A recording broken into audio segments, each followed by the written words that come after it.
দার্জিলিংয়ের জালা পাহাড়ের শান্ত ঢালে অবস্থিত পিস পাগোডা, যা দার্জিলিং পিস পাগোডা নামেও পরিচিত, বিশ্ব শান্তি ও ঐক্যের এক অসাধারণ প্রতীক। জাপানের বৌদ্ধ সন্ন্যাসী নিচিদাৎসু ফুজি তার নির্দেশনায় এই প্যাগোডাটি তৈরি করা হয়েছিল। 28.5 মিটার উঁচু এবং 23 মিটার ব্যাস বিশিষ্ট এই প্যাগোডার ভেতরে বুদ্ধের 4টি অবতার রয়েছে, যার মধ্যে মৈত্রেয় বুদ্ধও রয়েছেন, সেগুলোকে স্থাপন করা আছে। এর অভ্যন্তরে শান্ত পরিবেশে সংরক্ষিত আছে বুদ্ধের 4টি পবিত্র অবতার।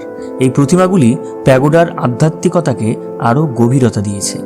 দার্জিলিংয়ের পিস প্যাগোডা কেবল একটি পর্যটন কেন্দ্র নয়, এটি এক শান্তিনিকেতন। প্রতিদিন অসংখ্য মানুষ এখানে আসে আত্মিক শান্তি খুঁজে নিতে, জীবনের ব্যস্ততা থেকে একটু বিরতি নিতে। এটি আমাদের মনে করিয়ে দেয় বিভেদের ঊর্ধ্বে উঠে মানবতা ও শান্তি আমাদের চূড়ান্ত লক্ষ্য।